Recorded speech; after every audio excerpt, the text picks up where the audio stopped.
There we go. Okay. I gotta not take so much time off I forget how to do things. Alright, but we are live. And I believe I have posted about it in the appropriate channels. Okay. Oh, Boo's here. Hi, Boo. Glad to see you. Sure everybody else will be coming in pretty soon. Let's get started.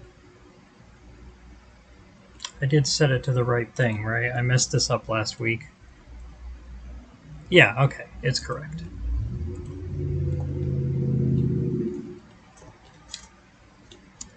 All right.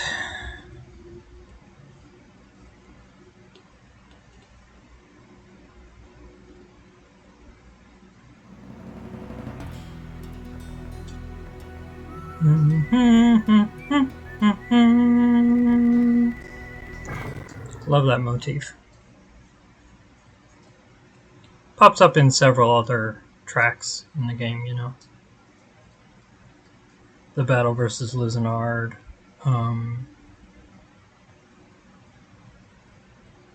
One of the later overworld themes, I believe. What the?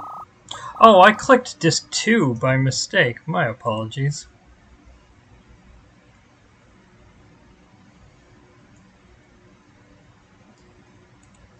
I gotta close that real quick.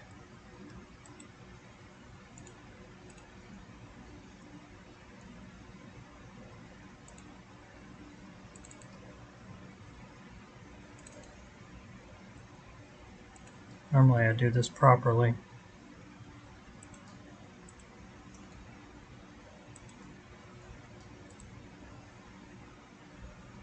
Okay. Alright.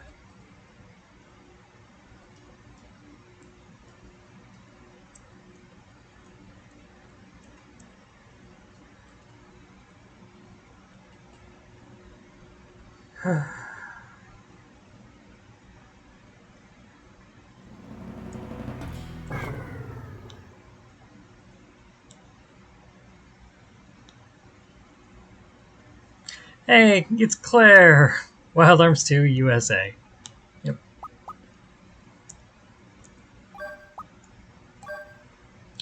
Hi Claire, glad to have you.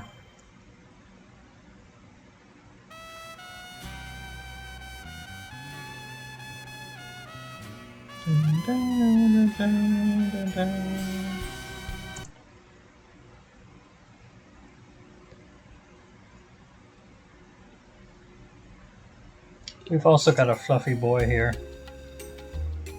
Oh, he's so fluffy. Okay, let's see. Oh, that's right. Cannon got hit pretty bad. So probably like take a battle or two just to heal her. And we're good in other regards. Loka has extend, right? Yeah, we got extend. Okay, good. I believe we got that one after Cannon. We're full on bullets.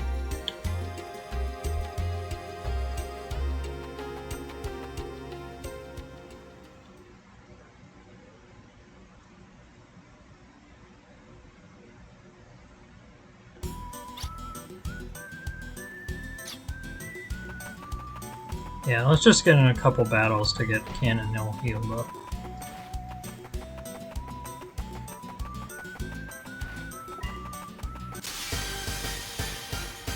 Oh hey, there's my dad. Hi, Dad.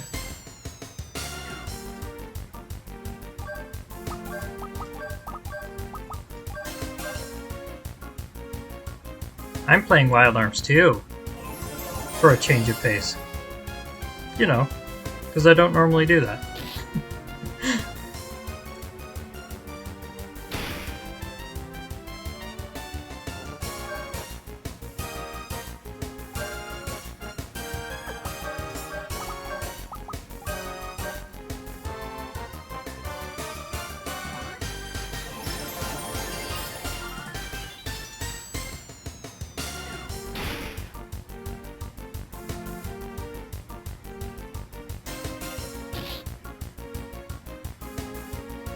Alright, so that ought to do it, I think. I'll finish them off now. Go ahead and heal Ashley. Those meatwads? No, they're balloons! Hi, Nick! They are balloons. Balloons are kind of like the generic low-level monster from early areas in the Wild Arms series. You know, like slimes in Dragon Quest or Goombas in Mario. Even worse. Spicy balloon. Okay, so we're good now. Robert! I will let you out, but I gotta hold you up first. We didn't see Robert last week, so everyone say hi to Robert. It's a Robert! We love you, Robert. Aww. Okay, I will let him out.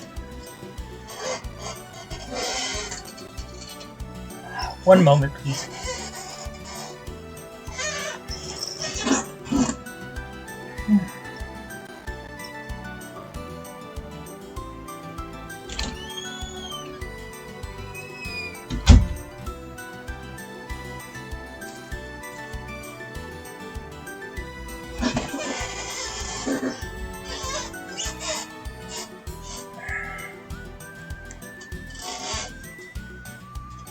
Okay, alright. So, at this point, we are trying to shut down the 4 Diablo killers. We got through 2 of them last week, which were Kana's and Antinora's. Now, I'll admit this next part is kind of awkward. I had a strategy guide for this game when I was a kid, and I don't really know how you're supposed to have found the next one. Like, if we check Call, where they remind us what we're supposed to be doing, Diablo pillars are located near Sealj region, near Gil-galad. Gil-galad is Kana's, which we did last week, and outside of Baskar village, which is Antinora's, which we also did last week. The one near Sealj is Ptolemea, which we'll be doing next week. And then she says, maybe the people around there can tell you more.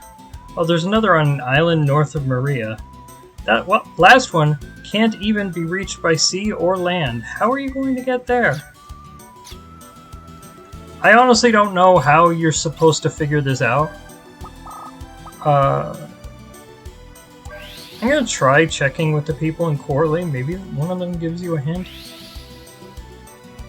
Sky, probably. Actually, well, it depends on what you mean by sky. You can't get there with the chateau, that's for sure.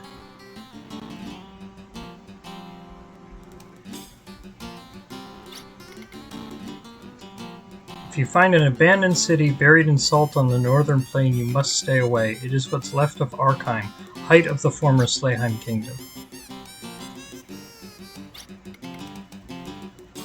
The Slayheim Liberation Army always had a heroic image as the good guys of the Civil War. But what happened to them after the war was tragic. Their leader, Vinsfeld, sought to use the Liberation Army for his own personal gain, some say. Some say he sold out the Liberation Army to avoid being condemned as a war criminal along with the rest. Who knows what Vinsfeld really did or why he did it. Same goes for the Slayheim's Liberation War. Okay. So they're talking a lot about Slayheim because this is the area that used to be Slayheim. But the country was devastated in the war. I'm just gonna say right at this point, yeah, that lost city the guy was talking about, that's where we're going next.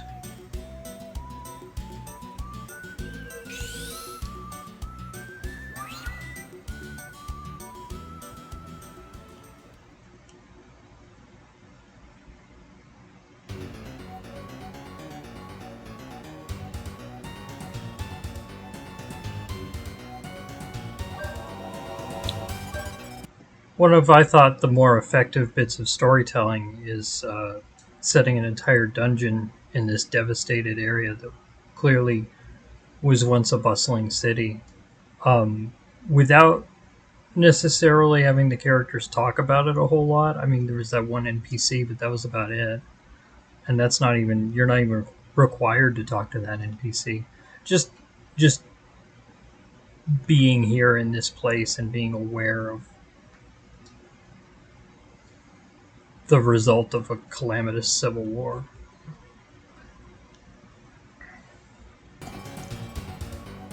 Oh, one other thing I wanted to mention was every once in a while I want to make my own fan game as a companion piece to Wild Arms 2. Typically a prequel set during the Slayheim Liberation War. I would probably have this as like the starting town, before it got destroyed. As in, just a nice bit of continuity.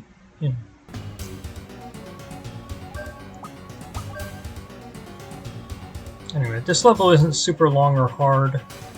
There is stuff to do, though.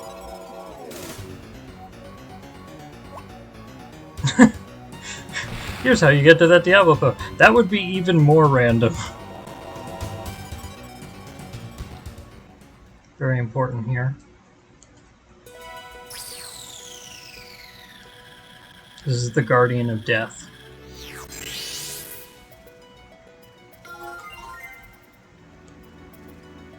An endlessly circulating power.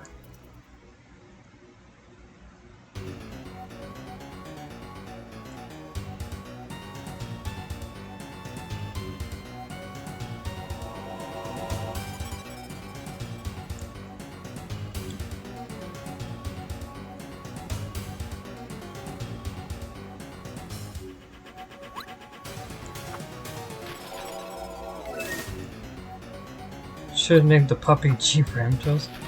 Oh, because he's endlessly circulating, running around you? That's funny.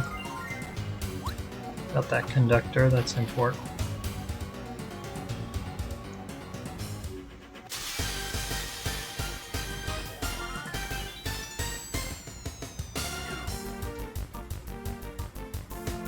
There are monsters here. They're all undead. They're not particularly difficult, though.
Alright, let's see.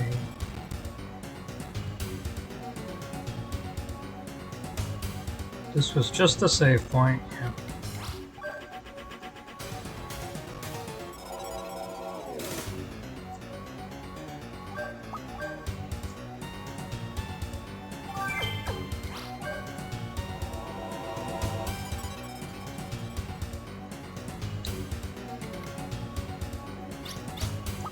This is where we put the first conductor.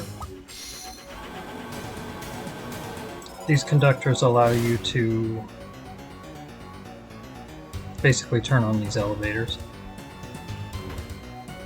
Do that, and we open this gate. But then we can't get down there from here, so we'll go back.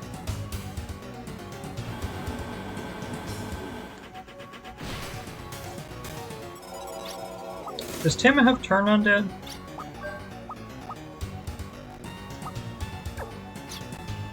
He does not. Okay. Let's make sure we'll bring him back then.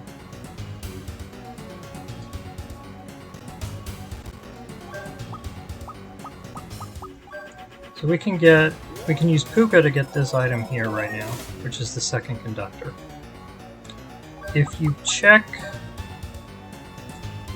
with Ashley's booty call, you'll see there's other items in those boxes, but currently the only ways we have of destroying boxes are picking them up and throwing them or planting bombs next to them, and we can't get to either of them because there's this rubble in the way. So currently we cannot get those items. Later in the game we will be able to.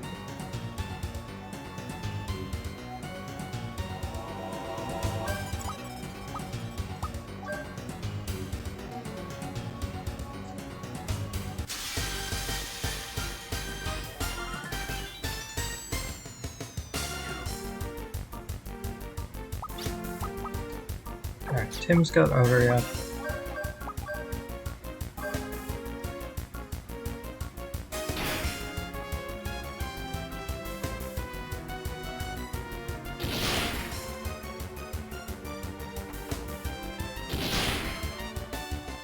So we want to make sure that Tim has TurnUndead, which is a spell that auto-kills undead enemies.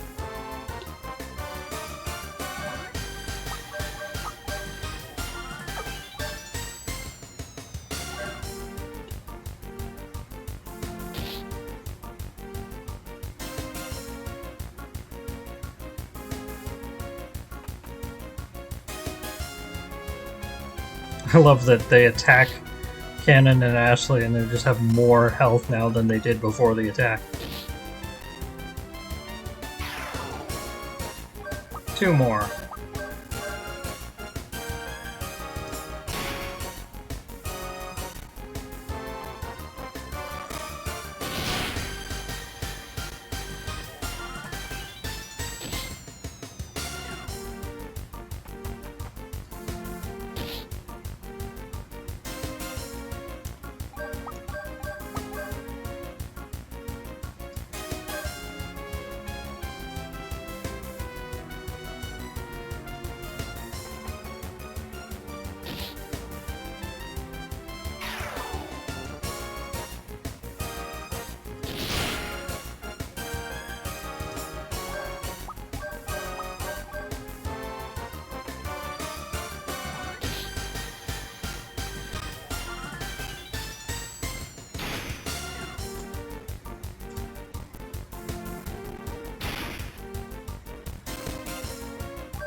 There we go.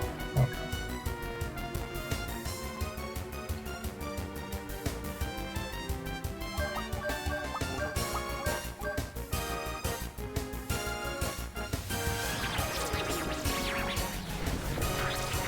And there we go.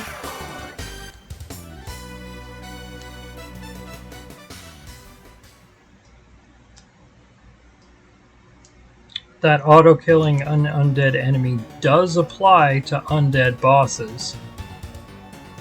So, if any level happened to hypothetically have an undead boss. Like this one might. Maybe. It does.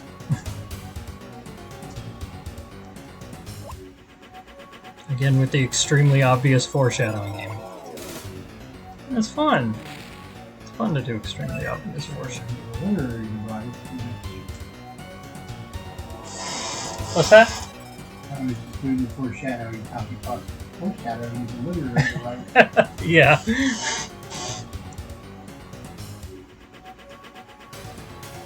Okay. Damn it. Okay, we got 4 duplicators. That's pretty good. I meant to check that before I started this, but I forgot.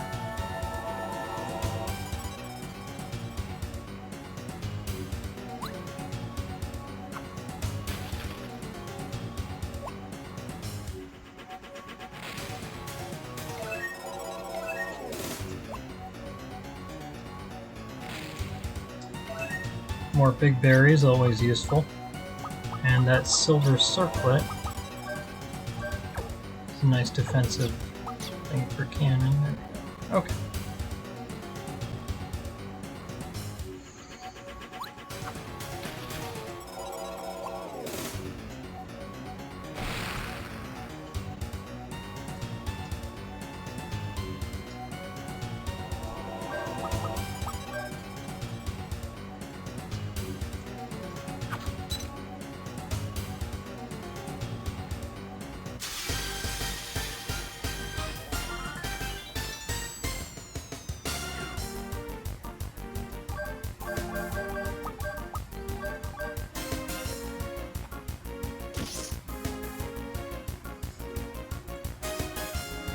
Okay.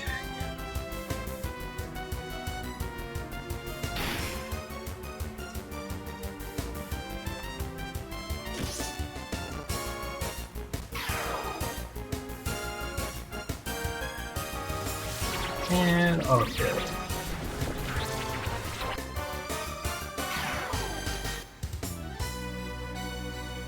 Level up for Judecca.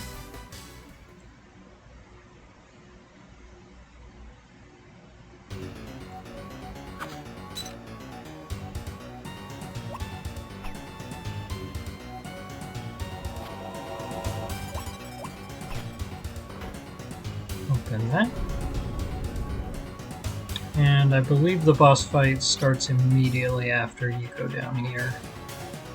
Provided you've already opened the gate, which we have. Yeah, this will be our lineup, that's fine.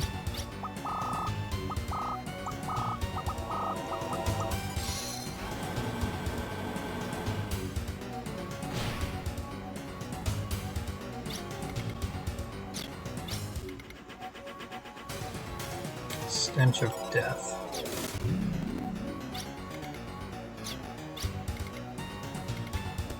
So you're the ghost's manager.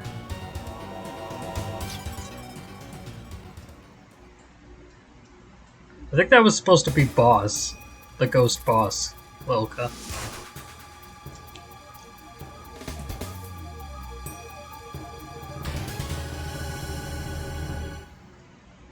Jasoul. Alright.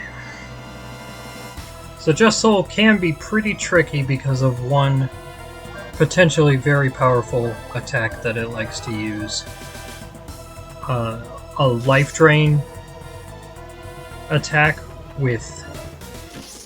where the only cap on how much life it can drain is how much damage it has taken. And it's got like, I don't know, like 8,000 health or something. So if it's taken 6,000 damage, then it can one-shot anyone in your party.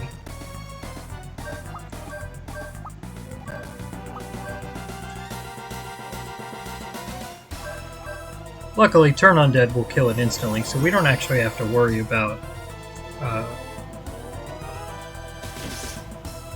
how much damage it could cause with that. In fact, we could just kill a turn 1 if we wanted to, but I like to take out the claws so we get more EXP.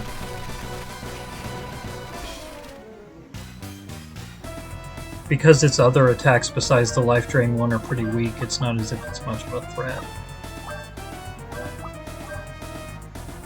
Plus more opportunities for Cannon to spark new abilities.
We'll do the FP trick right here.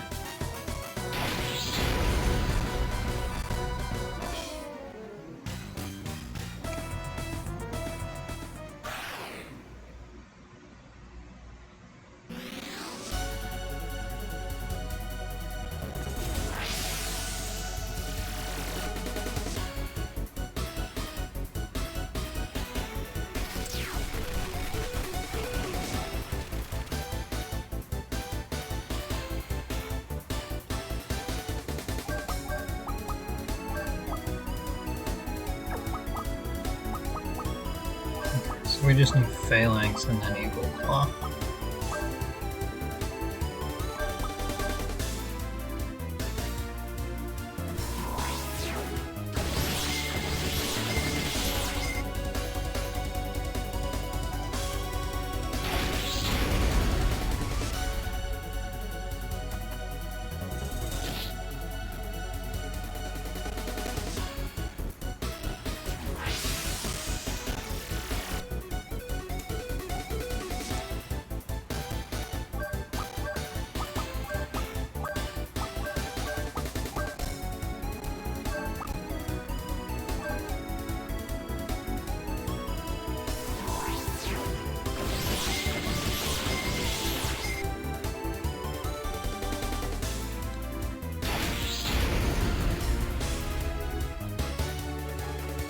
Alright.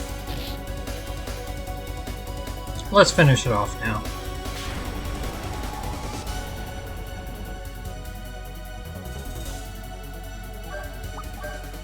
Well, give Cannon one more shot, that's fine.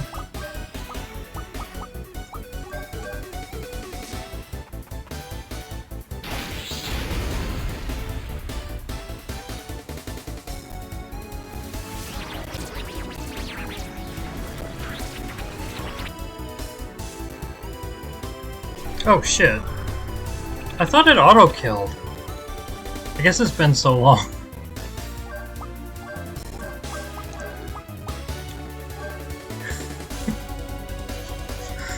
No, I guess it only auto-kills Ghost.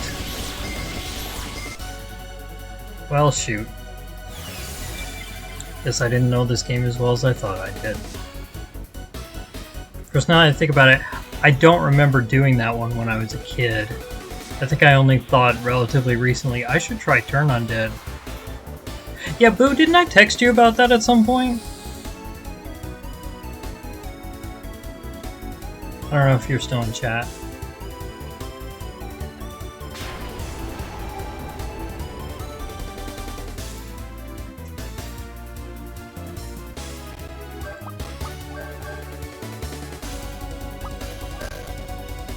Hi, Mermaid's here. Hi, Mermaid.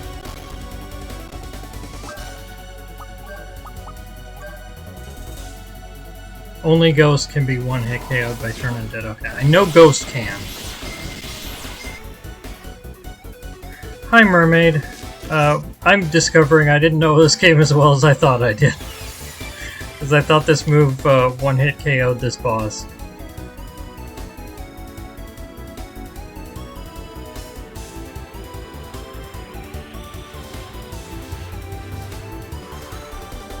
I guess.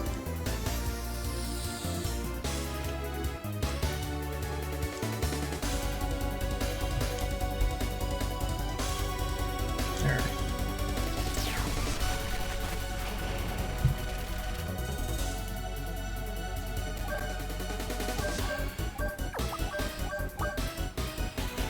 I insult its pride by calling it Jason. I don't think ghosts have pride.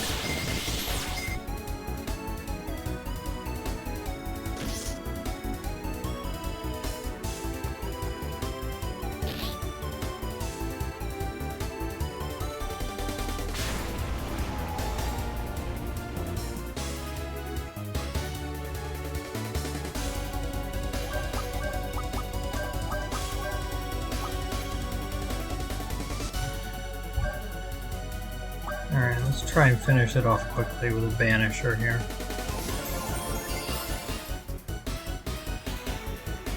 This might be enough. I don't know. There we go. Okay.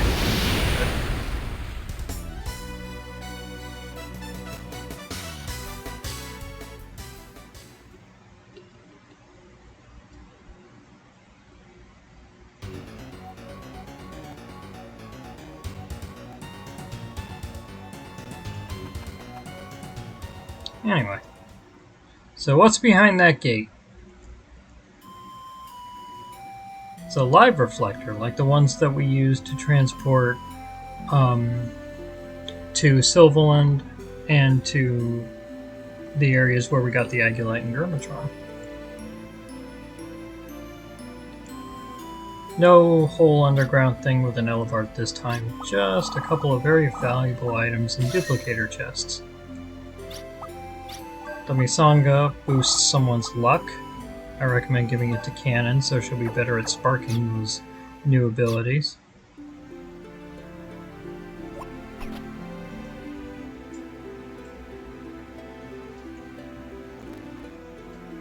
Snake Road, which it says it's under Slayheim control. Or at least was, back when Slayheim was a thing.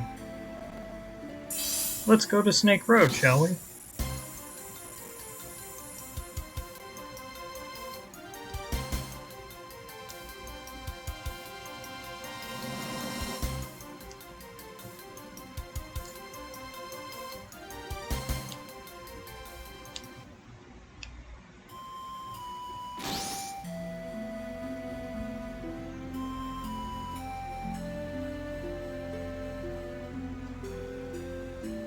And even more valuable is the one in this one.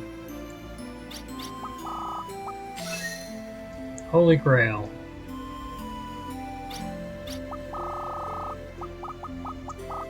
The Holy Grail nullifies sudden death attacks. Very valuable. Particularly in this upcoming dungeon where there's, coincidentally, a lot of monsters with sudden death attacks. Also, we just got the Guardian G. Ramtos a little earlier today. Tim can learn a spell called Thanatos X, which protects from sudden death. However, if you look at that number 50 there, that means he has to defeat 50 enemies while G. Ramtos is equipped in order to learn that spell.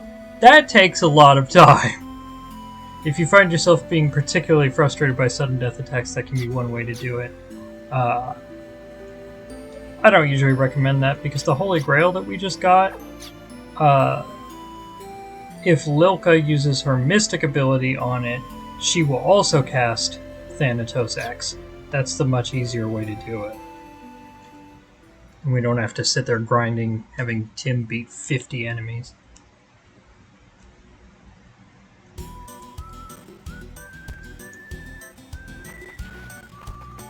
Snake Road is this little elevated Badlands area that snakes around this island.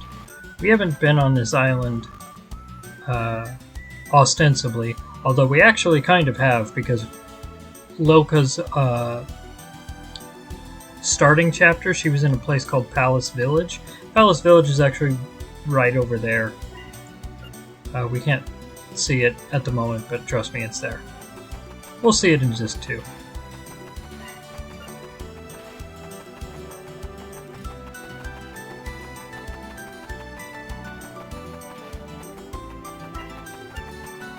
Yeah, that's right, Boo. In fact, I usually like to train those in Archheim. Once he's got, like, Valkyrie, and he's level 50, so he can use Valkyrie on turn 1. Just wipe out a bunch of enemies all at once. It's pretty easy to go through that pretty quickly at that point. But at this stage, no, that's like too much work. Anyway, so let's bring Lilka in.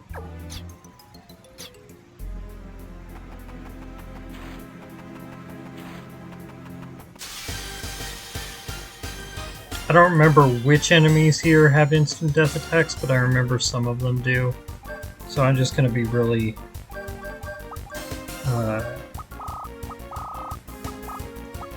like aggressively preventative in this.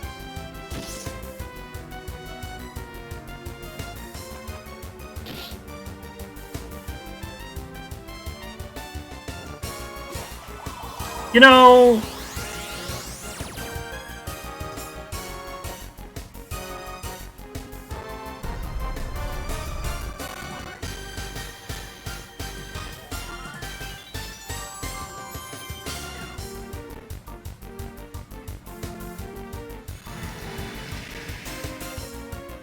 Alright.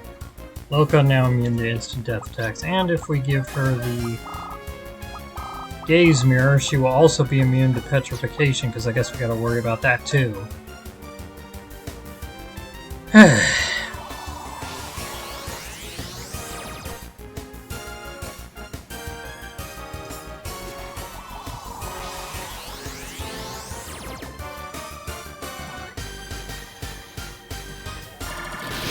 And paralysis? Jesus Christ.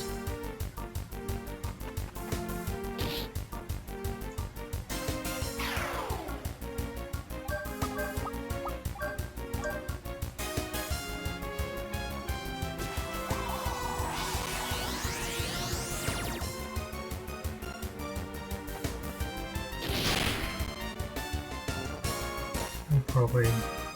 Yep. Restore more health than it took.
Alright, there we go. Nobody's still dead. That's good.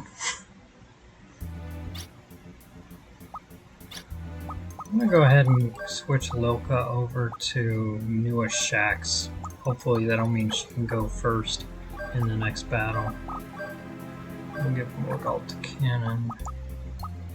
Yeah, that's good.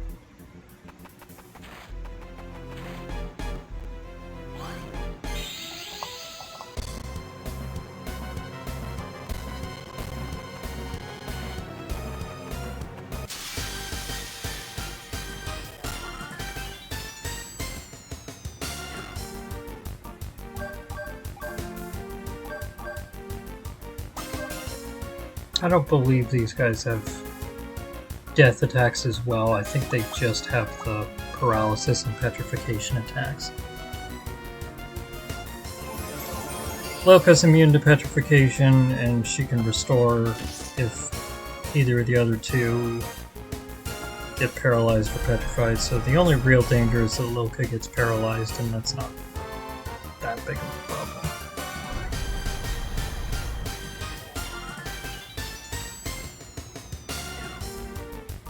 We've been very lucky with avoiding petrification so far. From the Katie Bleepopastas. I always remember that. Because these guys are just, they're named after, at least, maybe vaguely inspired by a Greek myth, the Katoblepas? There's a Friday Night's episode where the characters try to figure out how to pronounce it because there's a magic card named after the same monster.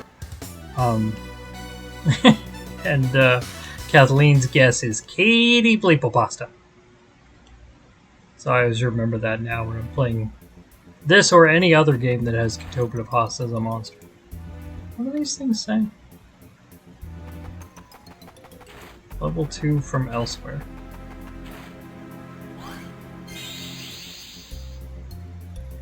first puzzle.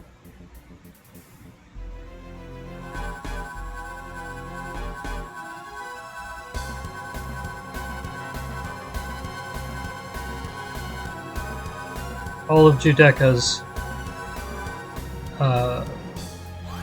puzzles involve those spikes.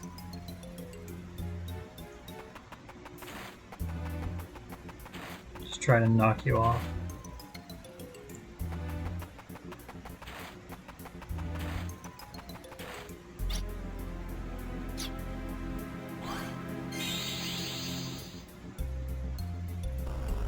I believe this was Magmalizer. Yeah.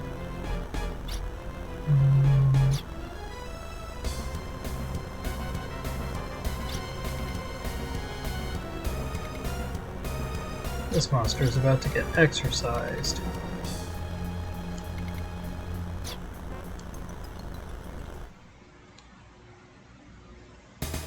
Judecca and his spike thing. Yep.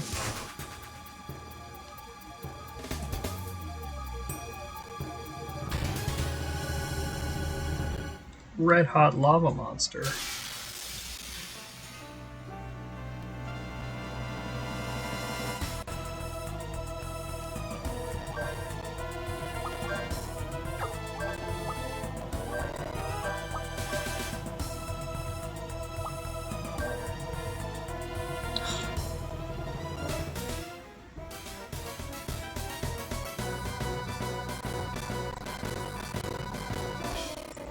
Alright, kind of.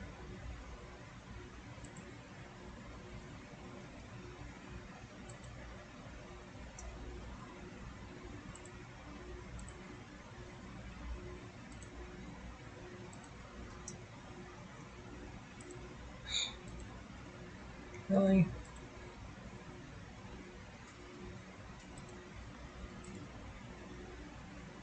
I don't remember. How do you do this? How do you block?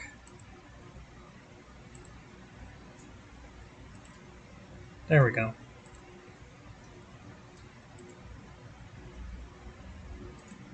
Okay, there we go. Blocked the spam bot.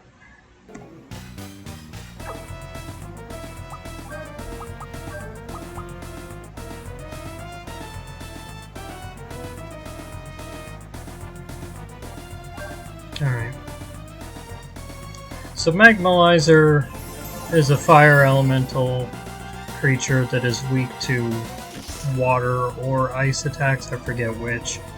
But it hardly matters because it uses Mirror Coat so much that you'll never be able to get through with a magic attack anyway.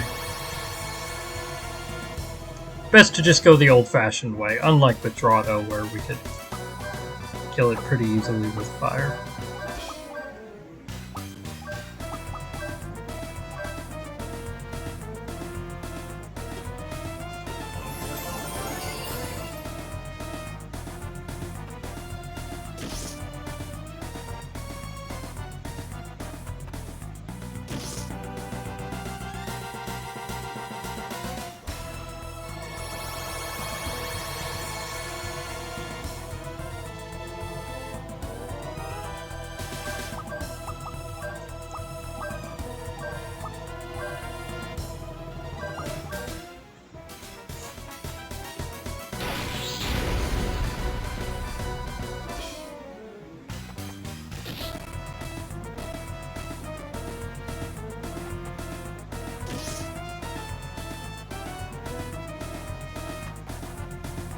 You know, it's not even 5 o'clock at this point.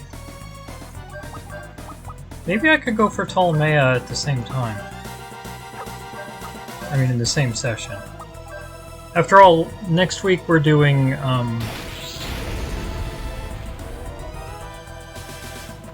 the whole of, Heimdallgazo. That's probably going to take a while. Well, not really.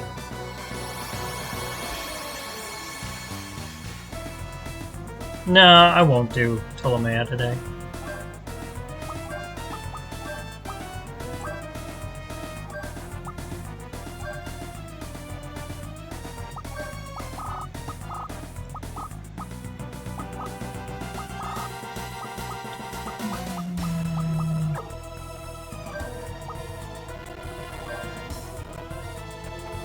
Build up your FP a little bit, it's fine.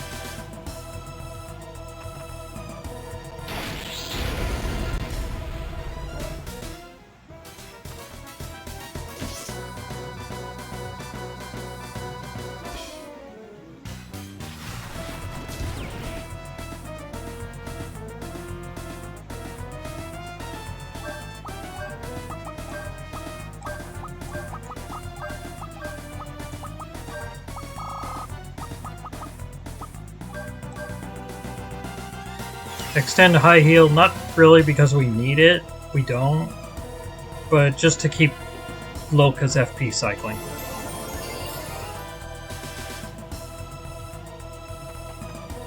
Always want to keep FP cycling.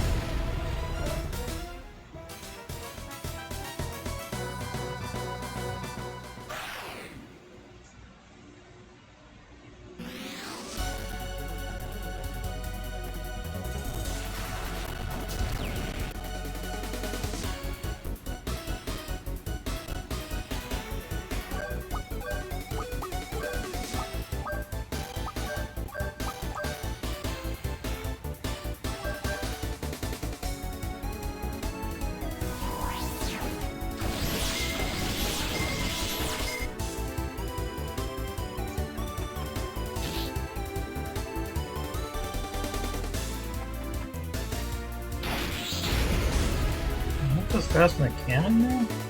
Dang. It's that FP cycling at work, I think.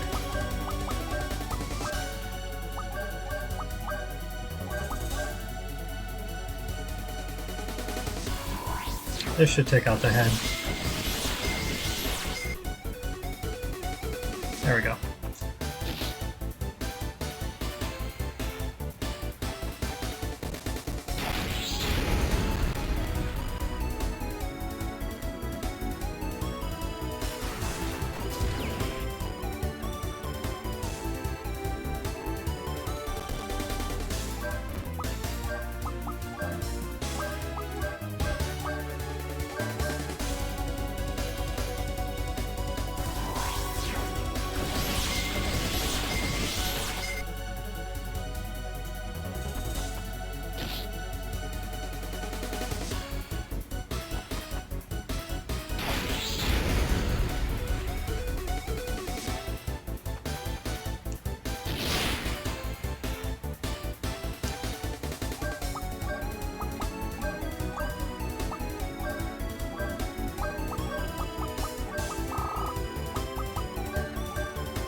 Now Loka's actually faster than Ashley now.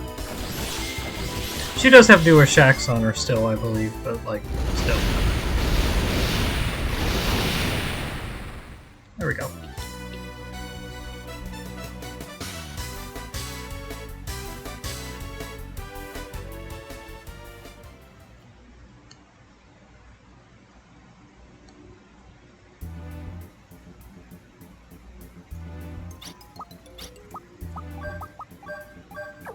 Better equipped for cannon.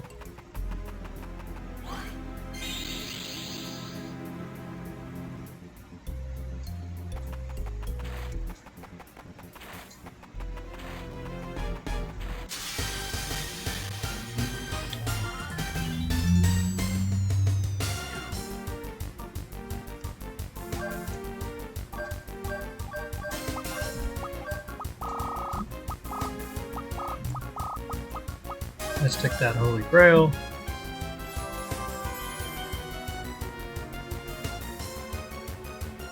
There we go. Now we're all immune to instant death attacks.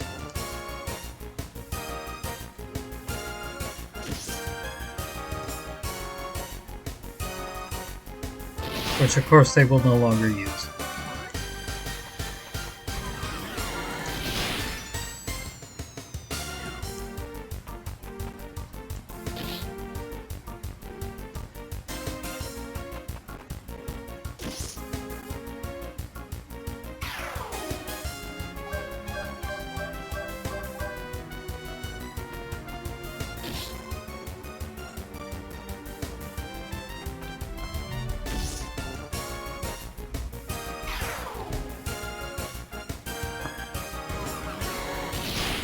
Bug poison.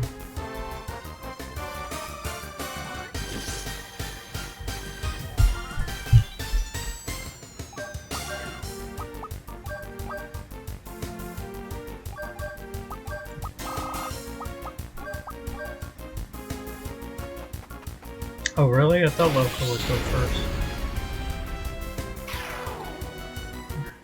Oh well.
I don't think the Grudabrels had any instant death attacks.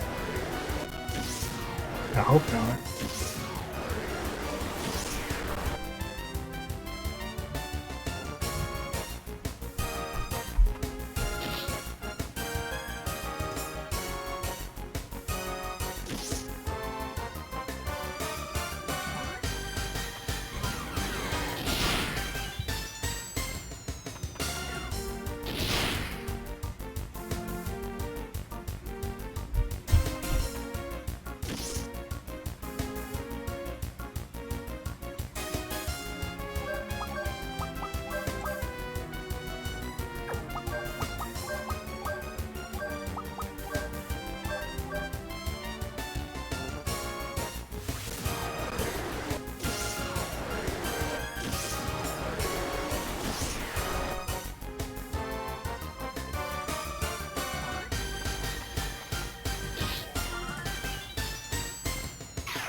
Oh, now look, it goes before cannon.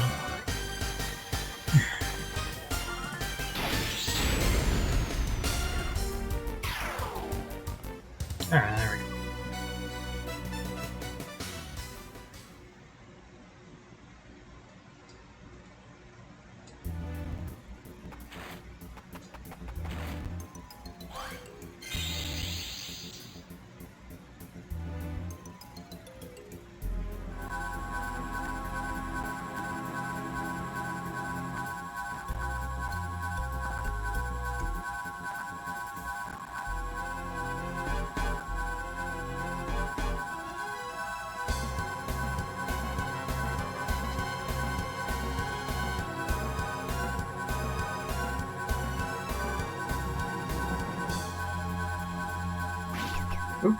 Damn it. If you pay attention to where the spikes are relative to the green line, you can tell which side of the platform you should be on ahead of time. But it is tricky. You only have a couple of seconds to react.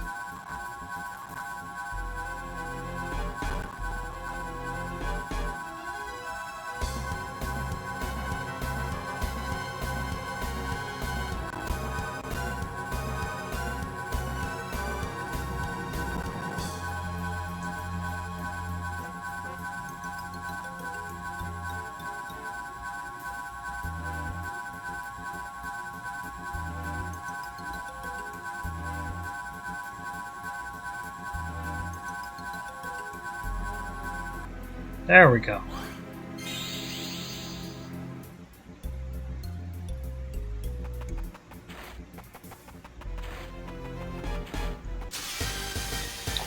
And then there's one more spike-related puzzle. It's not an auto-scroller like that one, but it is still involving spikes.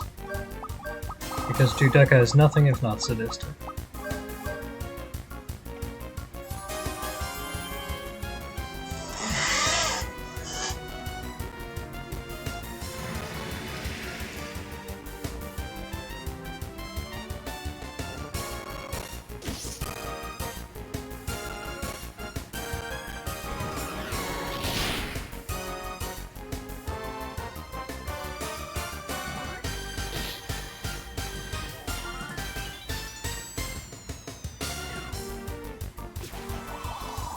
There we go. It's trying the insta-death and it ain't working.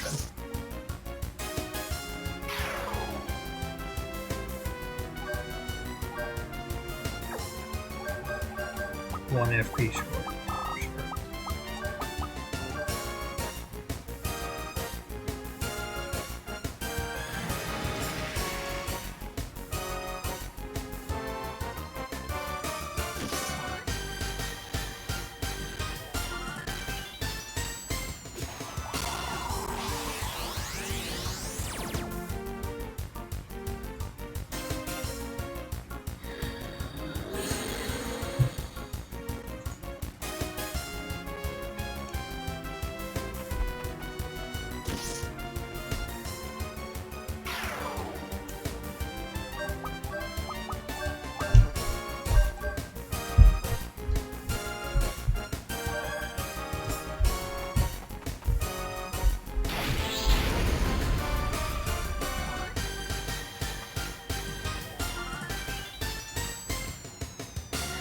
Dude, quit turtling.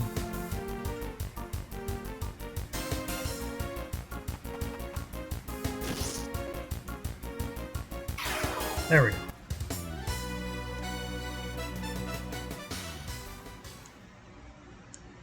Alright, Cannon being level 29 means that she will now be able to use Drive Cut on the second turn after just one regular attack. That's useful.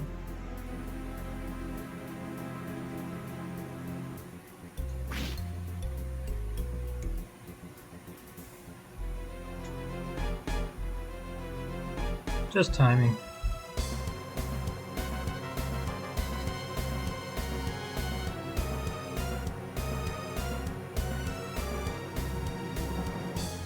They do get faster, but it's still just timing. There you go.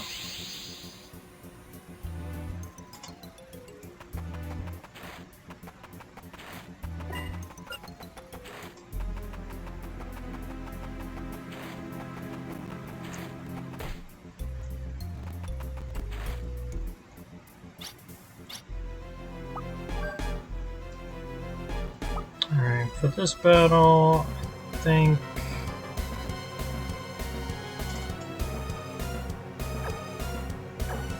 I want Tim.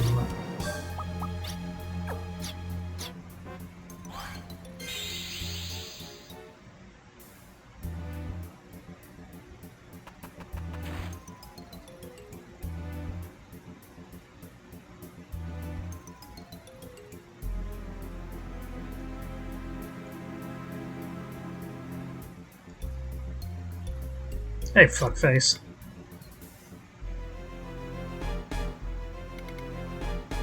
I'm so excited. My glasses are about to fall off again.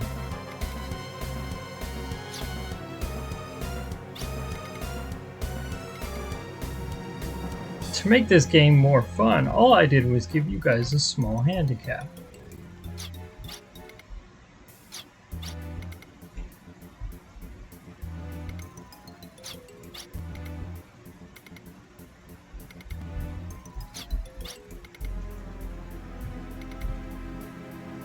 God. He's such a jerk.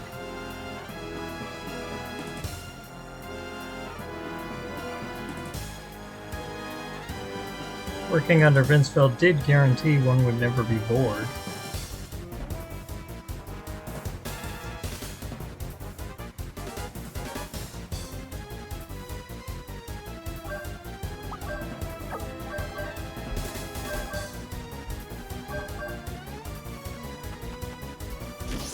Alright.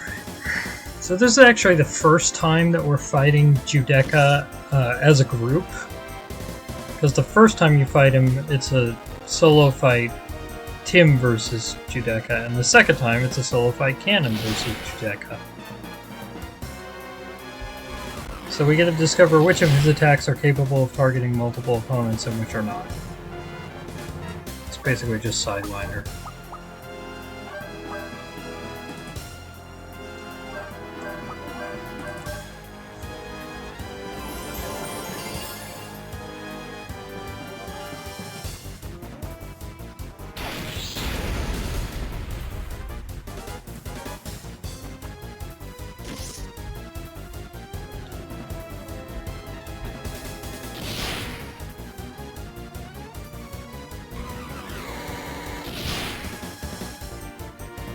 Oof. Alright, I gotta bring in... Actually, maybe I don't.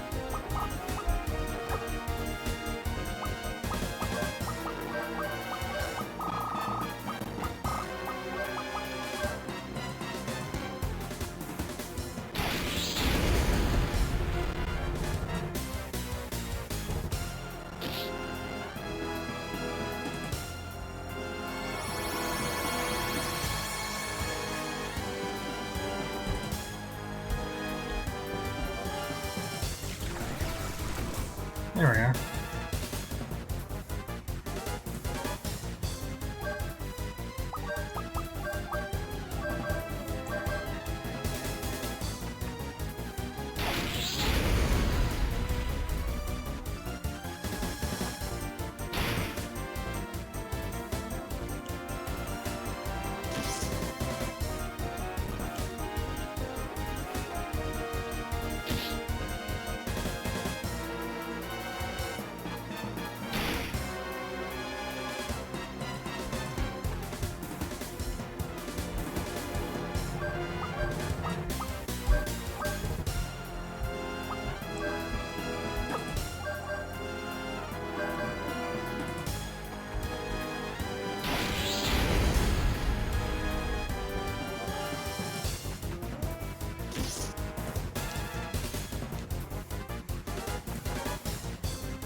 You can get away with an FP shift now.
Mostly for Cannon's benefit. No one else is really in any danger. But Cannon isn't building up FP as much as the other two because I'm just having her spam dry cut in the hopes that we'll unlock Phalanx. Which she seems determined not to do.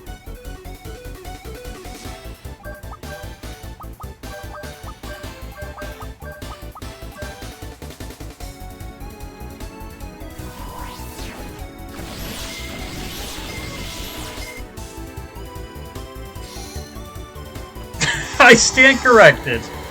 Beautiful. Alright. Ah, perfect timing.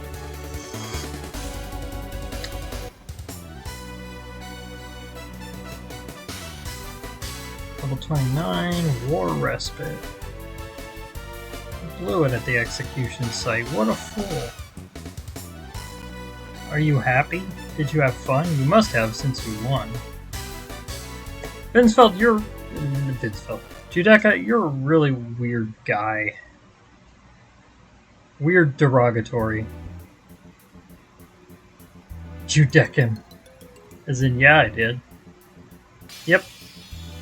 Sure did.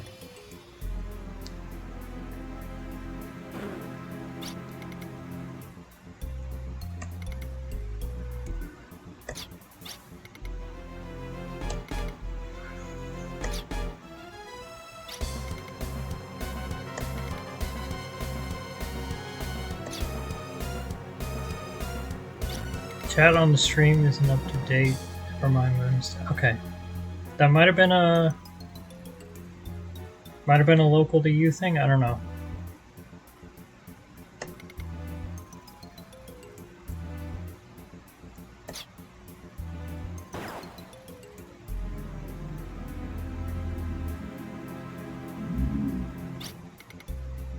Yeah, chat's been pretty quiet today.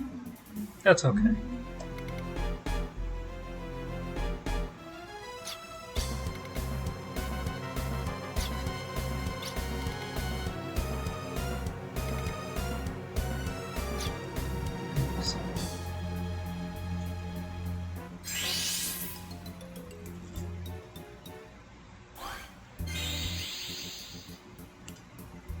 Alright, and that's the last we see of Judecca.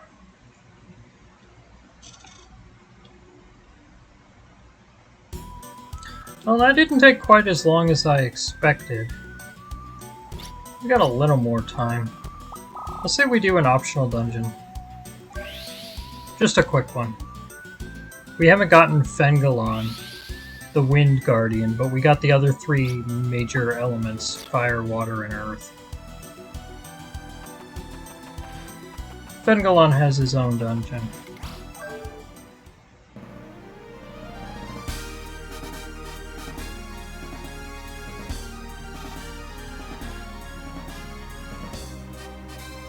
And then, that'll do it for today, I think.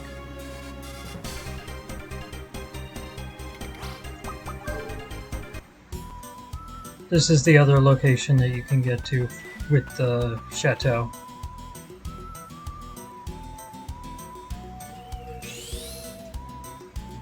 After this, we're basically done with using it. The Wind Tiger's down. Inside the cave here, wind blows, then stops. It's as if the wind is the breathing of some large creature.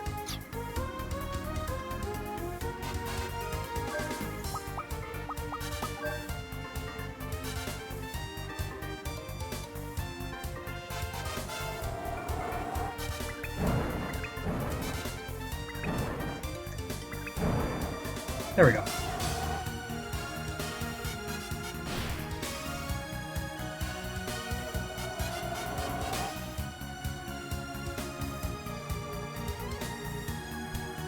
Alright, for this one, the pattern was... There we go.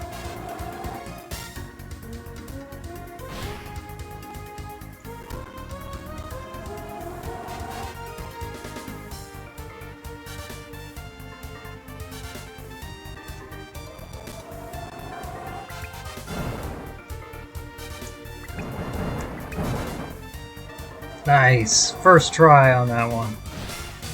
That's harder than it looks.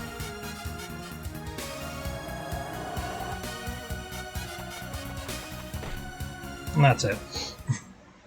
Pretty short, like I said.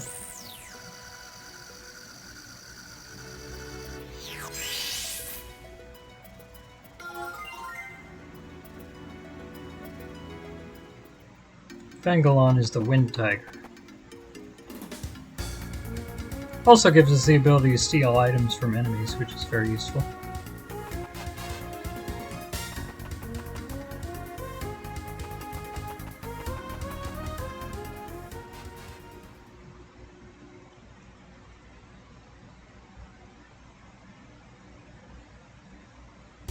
Man, if you nail those puzzles on the first try, you can get through that whole dungeon in like 2 minutes.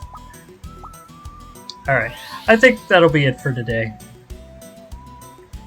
I was thinking I would maybe try Ptolemaea today, but I think it's best to save that for next week.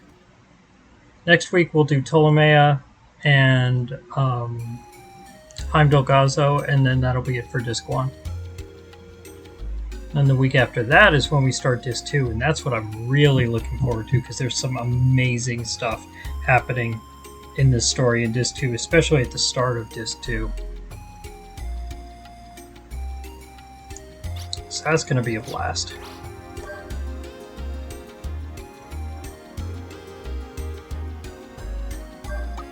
And look forward to showing y'all.